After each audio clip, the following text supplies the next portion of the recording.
Olá, pessoal, tudo bem com vocês? Eu espero que sim. Eu sou a professora Isabela Mendes, irei ministrar as aulas de língua portuguesa e desde já gostaria de fazer aqui o convite a você, estudante, para se inscrever no canal e deixar aqui nos comentários as possíveis dúvidas sobre a aula de hoje e também informações sobre a vida escolar de vocês, como o nome, a série e a escola onde você estuda. Hoje nós vamos conversar sobre um assunto bem interessante, né? Nós vamos focar na área da semântica, que estuda os significados das palavras. Vamos entender um pouco mais o que é linguagem, língua e fala. Será que são a mesma coisa? Será que elas se complementam entre si? Quando vamos interagir com alguém, qual forma de comunicação nós usamos? Certo? Então, é exatamente sobre isso que nós vamos considerar agora. Vamos começar por entender, a princípio, o que significa realmente linguagem. O que eu posso considerar como linguagem? Agora, eu peço que vocês acompanhem comigo a leitura dessa pequena definição que aparece aí no slide, tá certo? Vamos fazer como se fosse uma leitura coletiva. Eu daqui da casa de gravação e vocês daí da casa de vocês. Vejam só. Linguagem é a capacidade de interagir com as pessoas por meio de palavras, desenhos, símbolos, gestos, cores, sons e outros elementos. Então, nós podemos considerar que linguagem é toda forma que nós utilizamos para nos comunicar. Se nós observarmos, tudo ao nosso redor envolve a linguagem. Né? Seja numa conversação do dia a dia, quando você está conversando com seu círculo de amigos, com seus colegas na escola, ou até mesmo com os seus parentes. Isso é uma forma de linguagem. Você vai estar utilizando a linguagem na sua modalidade falada ou também na sua modalidade escrita, quando você escreve uma mensagem para uma pessoa, alguém próximo, numa rede social. Então, é um tipo de linguagem, certo? Mas não para por aí. Linguagem é bem mais que isso. Vai bem mais além do que a escrita, do que a fala. Até mesmo um simples olhar, nós podemos considerar uma forma de linguagem. Mas como assim, professora? Quer dizer que uma troca de olhares pode ser considerada um tipo de linguagem? Sim, a partir do momento que transmitam uma informação para quem está recebendo essa mensagem. Vejam o seguinte exemplo. Imaginem que um pai ou uma mãe, em um determinado contexto, direciona, lança um olhar para o seu filho.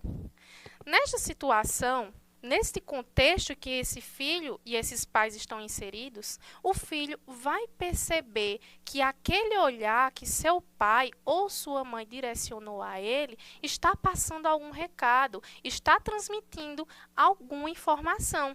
Portanto, esse olhar podemos considerar como uma forma de linguagem, seja um gesto, uma mímica, um desenho, consideramos formas de linguagem, tá certo? Então, linguagem é, portanto, toda situação comunicativa que estejam presentes tanto o emissor, que é aquele que emite a mensagem para algo, alguém, um grupo de pessoas, e também o receptor, que é justamente aquele que vai receber a mensagem, como o próprio nome já se diz, tá certo, pessoal? Então, linguagem, toda forma que nós utilizamos para interagir, certo?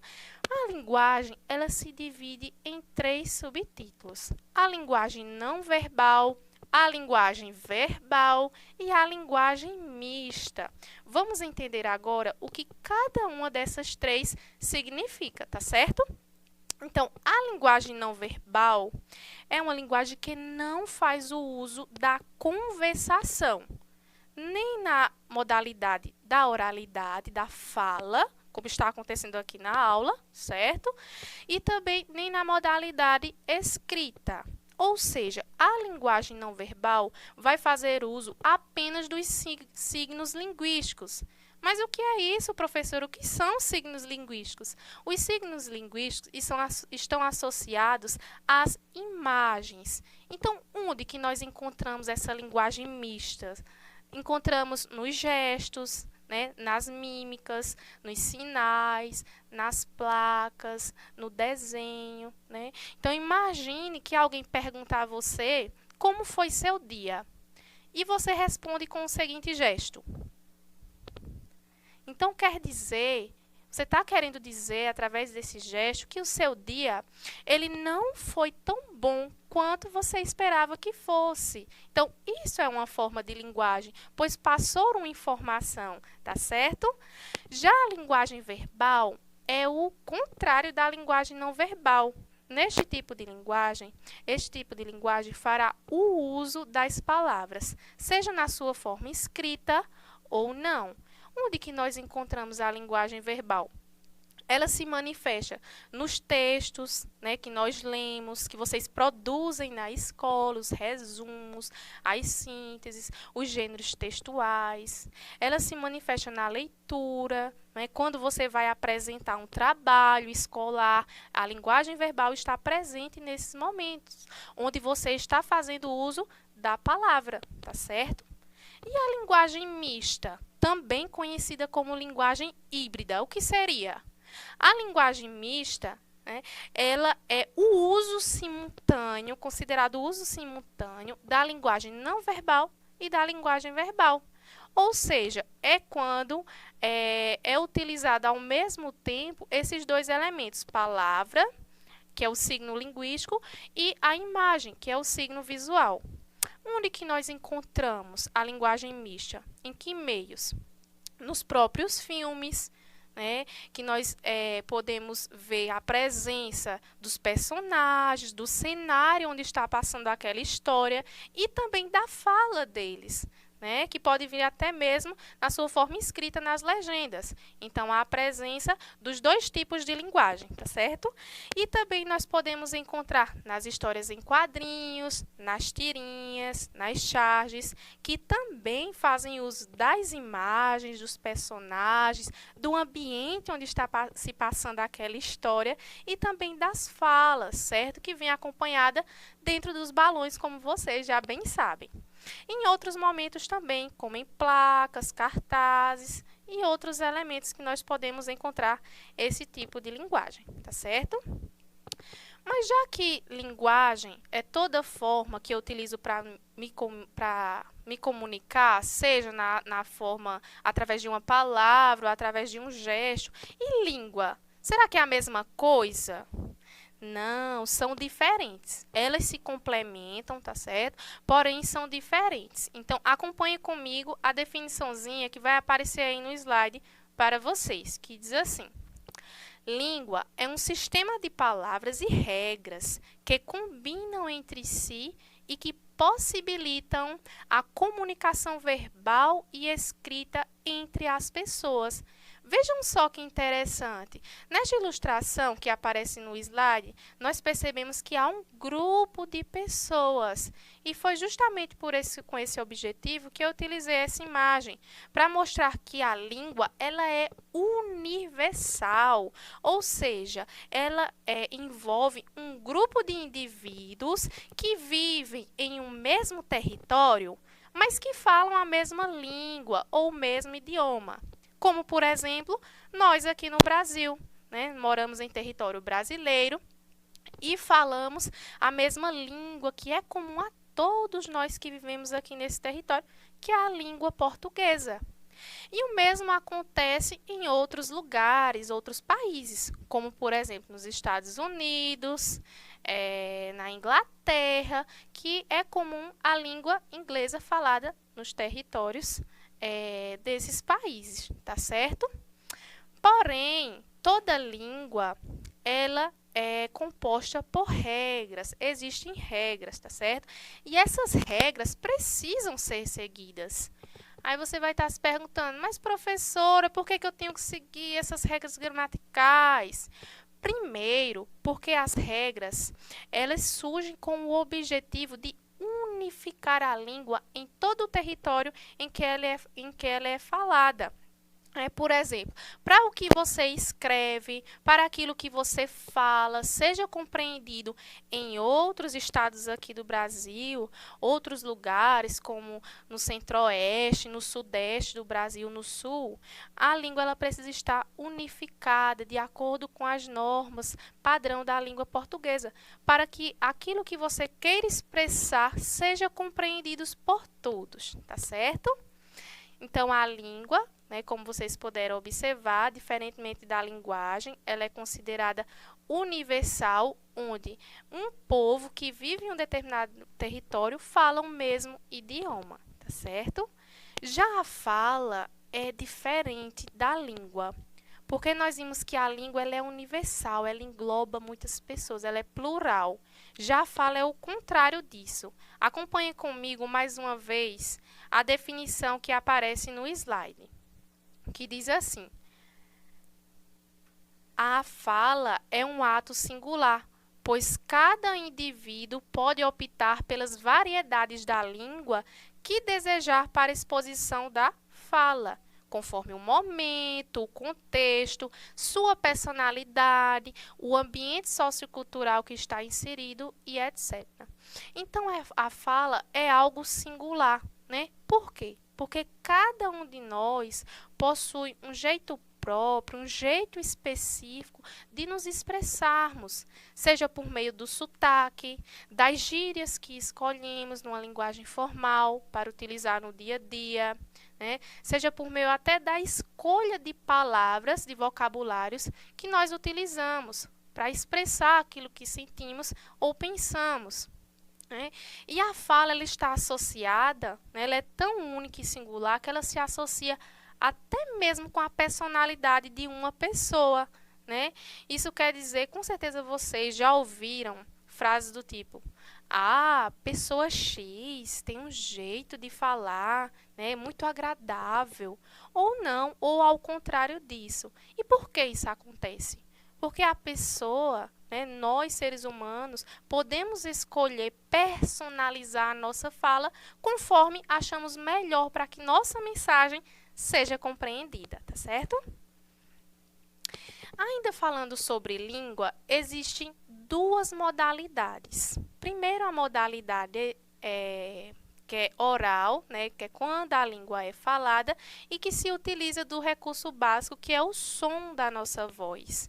Nessa modalidade oral, nós também podemos contar com o uso de entonações, de gestos e expressões faciais, que irão facilitar na compreensão da mensagem. A outra modalidade é a modalidade da escrita, que tem como recurso básico a letra, a grafia, e ela também se utiliza de outros recursos, como a acentuação e sinais de pontuação. Então, por exemplo, agora, nessa aula que vocês estão assistindo aí da casa de vocês, eu estou utilizando a linguagem não verbal, né, na sua modalidade da oralidade, da fala, certo? Então, eu trouxe aqui algumas perguntinhas para vocês. E eu quero que vocês pensem a resposta para essa pergunta. Não precisa escrever em caderno, só pensar na resposta. Que diz assim, ó: será que o modo como você escreve, estudante, é o mesmo modo que você utiliza para falar com as pessoas? Ou ao contrário, será que o modo que você fala no dia a dia é o mesmo que você utiliza para escrever na escola, quando o professor ou a professora pede uma produção textual, por exemplo? Quando você está conversando, dialogando com pessoas próximas do seu convívio, como parentes e amigos, você fica preocupado com aquilo que você vai falar, se está de acordo com as normas gramaticais? Fica? E por que que a fala que nós dominamos tão bem no nosso dia a dia, e se parece ser tão simples, por que que ela se atrapalha inteira na hora da escrita? É isso que nós vamos ver agora no próximo slide.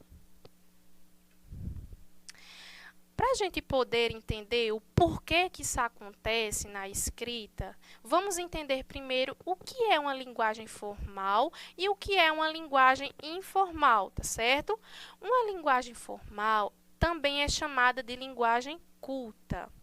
Essa linguagem é aplicada quando não existe familiaridade entre os interlocutores da comunicação ou em momentos em que requerem mais respeitabilidade. Já a linguagem formal também é classificada como linguagem coloquial ou linguagem popular. Essa linguagem é aplicada quando os interlocutores são amigos ou familiares e em momentos de descontração. Então, vejam só, a linguagem possui dois níveis, que foram esses que eu apresentei para vocês, certo? A linguagem formal e a linguagem informal. A linguagem formal, ela é uma linguagem mais trabalhada, mais preocupada com as normas gramaticais. Essa linguagem, geralmente, é utilizada em contextos específicos, tá certo? Que nós vamos ver daqui a pouquinho. Mas a linguagem formal, conhecida também como linguagem culta, geralmente nós utilizamos ela com pessoas que nós não temos uma certa proximidade, tá certo? E em ambientes específicos. A linguagem formal é o contrário, é uma linguagem mais espontânea, uma linguagem despreocupada com as regras gramaticais, que pode ocorrer o uso de gírias, de expressões populares, de vícios de linguagem, tá certo? E é utilizada em momentos de descontração. Vamos analisar agora, no slide, os ambientes que nós devemos utilizar cada tipo de linguagem que foi apresentado aqui para vocês. Lembrando, muito importante essa informação. A professora quer dizer que a linguagem formal, que é utilizada no dia a dia, ela é considerada menos certa do que a linguagem culta? Não, todas duas são muito importantes e nenhuma é mais certa do que a outra. O que existe é o seguinte: nós temos que sabermos quando utilizarmos a linguagem no contexto certo. Não podemos utilizar em um contexto que nos pede, para falar de uma forma mais formal, mais culta, utilizarmos uma fala informal, cheia de gírias. Então, desta forma, vai ser inadequado, tá certo? Vamos ver em que momentos nós devemos utilizar a linguagem culta. Então, lembrando que a linguagem culta, como vocês podem ver no slide, ela sempre vai seguir as regras da gramática. Todas as palavras são pronunciadas de uma maneira clara e correta. E o vocabulário também é rico e vasto. Mas onde que eu utilizo essa linguagem formal que é tanto estudada na escola? Em discursos públicos ou políticos, né, em salas de aula, palestras, seminários. Então, sempre que você for fazer uma fala pública para outras pessoas, então se faz necessário que você utilize desta linguagem. Em provas, em reuniões de trabalho, de entrevista, em documentos oficiais como cartas, requerimentos e também com pessoas como superiores, autoridades religiosas, políticas, grande público e público desconhecido. Tá certo? Já a linguagem formal, né, como a gente vai ver agora no próximo slide, ela é despreocupada, né, com as regras gramaticais. Utiliza um vocabulário mais simples, expressões populares, coloquialismo. Você pode utilizar de gírias, palavras inventadas, utilizar os gestos que facilitam na hora da compreensão. Né? Você pode utilizar palavras abreviadas e também essa linguagem formal ela está sujeita a mudanças, tá certo? Seja de uma forma regional, como a cultura como um todo ou socialmente, porque a língua, como sendo um organismo vivo, nós sabemos que ela muda com o passar do tempo, certo? Então, do mesmo modo, as gírias, as expressões populares também vão mudando com o tempo. Muitas que eram utilizadas há 5, 6 anos atrás não são mais utilizadas hoje, certo? E nós usamos a linguagem formal no dia a dia, em mensagens de celular, redes sociais e com pessoas próximas, tá certo?